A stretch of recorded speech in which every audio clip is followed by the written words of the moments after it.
टकराते हुए हेलीकॉप्टर और लड़ाकू विमानों ने पूरे देश में फूलों की बारिश किया। यह बारिश उन चिकित्सालयों पर की गई काफ़ी नज़दीक से आकर, जहां कोरोना के पॉजिटिव मरीजों का इलाज हो रहा है। यह उन चिकित्सक और चिकित्सा कर्मियों के सम्मान में बारिश की गई जो संपूर्ण मनोयोग से तन्मयता के साथ ऐसे चिकित्सकों का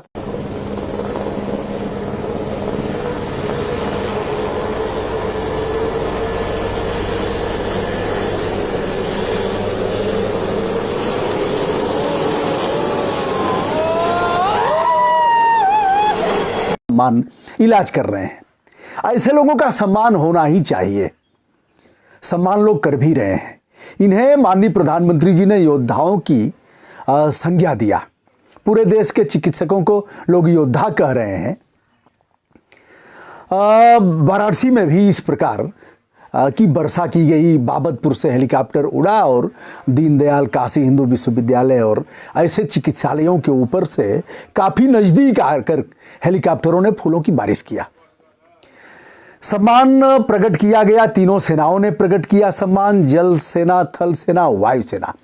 इस आशय की बैठक बिपिन रावत जी के नेतृत्व में पूर्व में की गई थी और तय किया गया था कि 3 मई को 10 बजे से 11 बजे तक कन्याकुमारी से कश्मीर तक, पूरब से पश्चिम और उत्तर से दक्षिण तक लड़ाकू विमान उनके सम्मान में सलामी देंगे।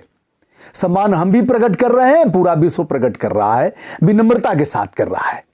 अब एक सवाल खड़ा होता है, विरोध करना हमारा कोई स्वभाव नहीं है कि विरोध के लिए ही विरोध करना है, लेकिन भैया जिस देश में मास्क न हो, जिस देश में सैनिटाइजर न हो, जिस देश में ग्लव्स न हो, जिस देश में पीपीई किट न हो, जिस देश में वेंटिलेटर न हो, जिस देश में पर्याप्त मात्रा में अस्पताल न हो, जिस वाराणसी के काशी हिंदू विश्वविद्यालय में आज दूसरे दिन टेस्ट बंद है, कोरोना के टेस्ट बंद हैं, कल भी बंद रहेंगे, 3 दिन के लिए बंद इसलिए है कि जो आदरणीय मैडम वैज्ञानिक जो जांच कर रही थी वह स्वयं संक्रमित हो गई।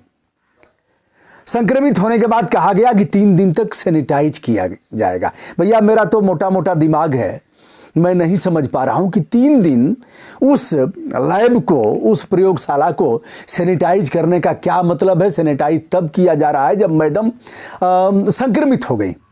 मुझे यह बताया गया है कि जांच करने वाले लोग नहीं हैं। कारण है चिकित्सा कर्मी नहीं है, दिन रात बेचारे मेहनत कर रहे हैं, पैरामेडिकल के स्टाफ नहीं है।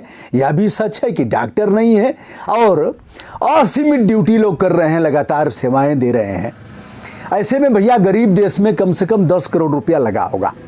अब मुझे पता है कि लोग कहेंगे अभी देखिए 4500 रुपये में जांच प्राइवेट चिकित्सालय कर रहे हैं, अभी भी पैसे लग रहे हैं। जांच भी हम फ्री नहीं कर पाए। माननीय सर्वोच्च न्यायालय के हस्तक्षेप के बाद भी एक PIL की गई थी और उन्होंने कहा था कि फ्री ऑफ कास्ट जांच होनी चाहिए। प्राइवेट चिकित्सालय नहीं दे रहे हैं इस तरह की सुविधाएं। ऐसे में अभी गाजीपुर के डॉक्टर साहब की एक वीडियो किया था डॉक्टर प्रगत कुमार। उन्होंने कहा था कि जब मैं तबलीगी जमात के लोगों की जांच कर रहा था उस समय एक की छींक आई और मेरे पास न ग्लव्स था, न हमारे पास मास्क था, न हमारे पास PPE किट था। हे CMO साहब, हमारे और हमारे बच्चों की जान बचाइए।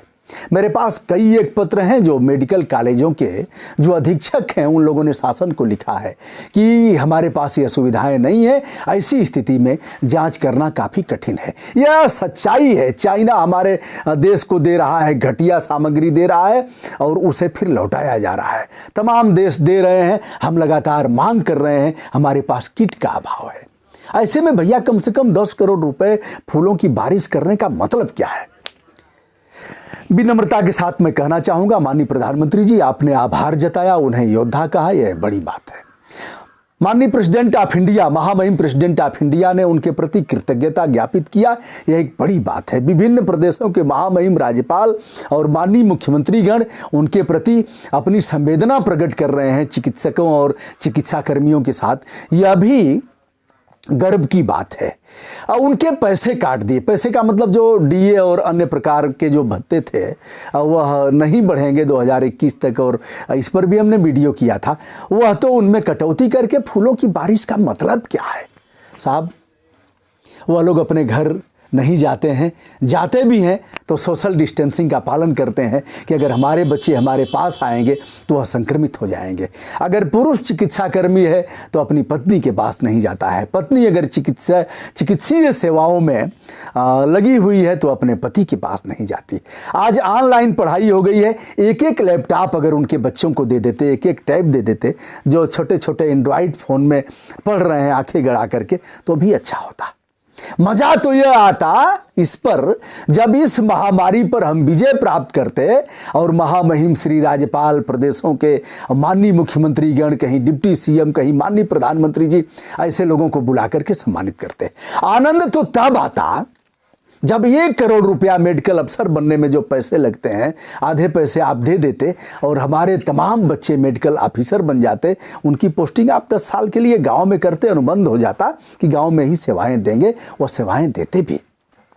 इतनी महंगी पढ़ाइयाँ, आपके कहने पर कोई मेडिकल कॉलेज नहीं है। मेडिकल कॉलेज मन माना।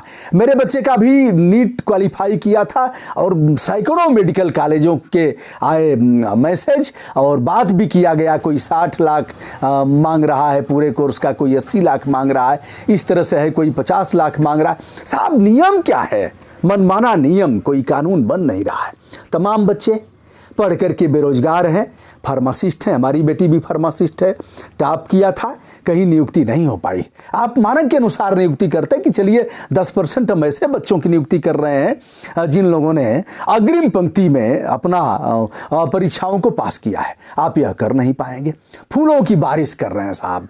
कांवड़ियों पर फूलों की बारिश होगी, कांवड़िया खुश हैं। मैं मना नहीं कर रहा हूं, मैं इस पर आपत्ति नहीं जता रहा हूं, लेकिन यह जरूर कहूंगा कि जिस देश में लोग भूखों मर रहे हैं, जिस देश में लाइन लगा करके लोग खाने की तरफ दौड़ रहे हैं, अन्न के मामलों में इतनी निर्भरता के बाद भी आज अगर तेरही बरही कुछ होती है तो वहां भी 25-30 लोग, 40 लोग अपने बच्चों के साथ टुकुर टुकुर देखते रहते हैं कि जूठा भोजन हमें मिलेगा।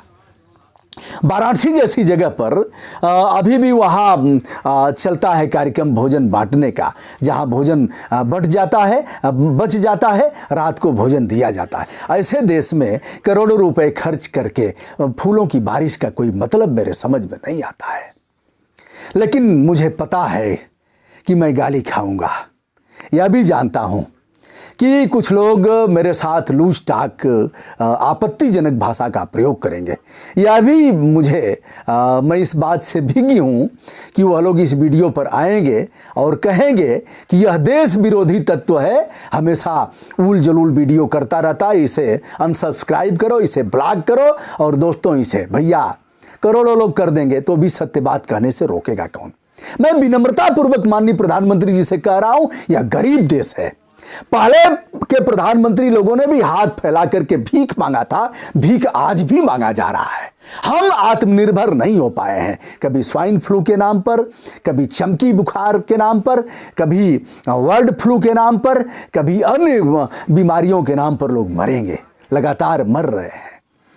अब वाराणसी जैसी जगह पर पूर्वांचल का यह जो लैब है काशी हिंदू विश्वविद्यालय में, जांच नहीं 3 दिन हो रही है भैया, तो जांच कहाँ होगी? इसका सैंपल जाएगा लखनऊ में। 3 दिन जांच बंद है और फूलों की बारिश करा रहे हैं। किसी न किसी को तो कहना ही पड़ेगा।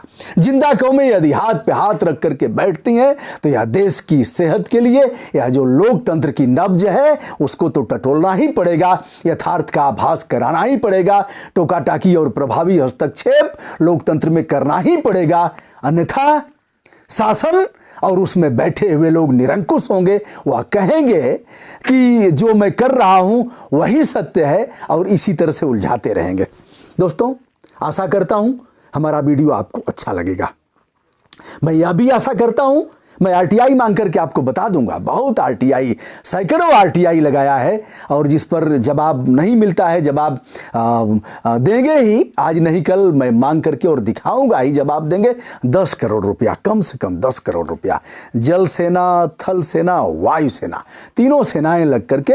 वेलकम का मैं विरोध नहीं कर रहा हूं, लेकिन वेलकम के और तरीके थे। माननीय प्रधानमंत्री जी, आपका पत्र सभी चिकित्सा कर्मियों का पता है आपके पास, आप कुछ जगह फोन करेंगे। चलिए, आपके पास समय नहीं है, समय नहीं है, पत्र आपके पास सारे संसाधन है, खटखट खटखट पत्र टाइप हुआ और प्रधानमंत्री जी का, राष्ट्रपति का पत्र उनके घर पहुंचेगा, तो वह लोग अपने बैठके में लगाएंगे उस पत्र को मढ़ा करके और दिखाएंगे, देखिए माननीय प्रधानमंत्री जी ने हमारे हमको यह बधाई दिया है पत्र के माध्यम से। अनेक तरीके, अगर उनके परिवार के लिए, उनके परिवार की फीस माफ कर दीजिए। आप कहिए कि उनके परिवार के लोग अगर नीट की परीक्षा क्वालिफाई कर रहे हैं तो हम इतना अनुदान देंगे उनके बच्चों की पढ़ाई के लिए। वह पैरामेडिकल में जाएं, वह चिकित्सक बने, होम्योपैथ के चिकित्सक बने, यूनानी चिकित्सक बने, आयुर्वेद के चिकित्सक बने, आधा अनुदान तो दे ही सकते हैं, दे देंगे। यह कृतज्ञता होगी उनके प्रति, और असली जो उनका सम्मान प्रकट करना है यह होगा। दोस्तों, मैं हूं ब्रजभूषण दुबे, यूट्यूब चैनल ब्रजभूषण मार्कंडेय से। एक बात कहना चाहूंगा, अंतिम बात। मान लीजिए हमको आपने मान लिया कि चलिए गुरुदेव हैं, चाहे कोई आपके बाबा जी हैं, तो बाबा जी की खिलाफत कोई नहीं सुनेगा, क्योंकि बाबा जी के प्रति हमने इतना सम्मान प्रकट किया है, हम उनकी खिलाफत सुन ही नहीं पाएंगे। यह बाबा जी की सेहत के लिए भी खराब है और यह आपकी सेहत के लिए भी खराब है, क्योंकि आप बगैर कुछ सोचे समझे बाबा जी पर अंधविश्वास कर रहे हैं, तो बाबा जी जो कुछ भी कहेंगे वो आप उसे सत्य मान लेंगे। चलिए, आज के दिन इतना ही। हेलीकॉप्टर से बारिश, फूलों की बारिश कराने से पहले आप यह सोच लेते कि गरीब देश में चिकित्सीय सुविधाओं के लिए और क्या करना है, और फूलों की बारिश कराने से उनको तो कुछ मिलेगा नहीं। हौसला तो अन्य जो मैंने माध्यम बताया है उससे उनका हौसला बढ़ेगा। विनम्रता के साथ ब्रजभूषण दुबे हाथ जोड़ करके ऐसे चिकित्सा कर्मियों के प्रति कृतज्ञ भाव से अपना उनके प्रति एहसान जता रहे हैं और यह कह रहे हैं कि आप धन्य हैं, धन्य धन्य धन्य धन्य मैं कह करके उनके प्रति विनम्रता से आभार जता रहा हूं, और यह कह रहा हूं कि सच में आप ईश्वर के दूसरे प्रतिबिंब हो, और यह देश, यह विश्व आपको हमेशा याद करेगा। दोस्तों, हमने एक नर्स का बताया था, उन्होंने कहा था 12 घंटे ड्यूटी करने के बाद जाती हूं तो देखती हूं हमें योद्धा कह दिया गया, संसाधन नहीं दिए गए, लड़ाई किस बात की, अगर हथियार नहीं दिया गया तो किस बात का योद्धा। जानता हूं आवाज नहीं उठाएंगे बहुत से लोग कहेंगे बात तो सही कह रहा है, लेकिन नहीं उठाएंगे क्योंकि कोर दबा हुआ है और हमने मान लिया है, पहले से ही हमने जी हुजूरी किया, sir sir sir sir sir. जैसे कोई प्रशासनिक अधिकारी बोलेगा, कोई नेता बोलेगा तो केवल सर सर कहते हैं, सर सर सर। बस ये एक चीज आपने देखा होगा, बहुत से अधिकारी भी देखेंगे सर सर। और जिसने जुबान लड़ाने का मतलब जिसने कह दिया सर यह तो ठीक नहीं है, तो उसको कह दिया जाएगा यह काम लायक नहीं, हटाओ इसको। समय रहते ही उसका समय रहेगा और नौकरी से निष्कासित कर दिया जाएगा, निलंबित कर दिया जाएगा। तो यह है, लेकिन सही बात कहने से रोकेगा कौन? परमात्मा ने जन्म दिया है तो सत्य का आभास कराना है और सच सच बोलना है, सच के सिवा कुछ नहीं बोलना है। विनम्र भाव से हमारा नमस्कार स्वीकार करिए। धन्यवाद।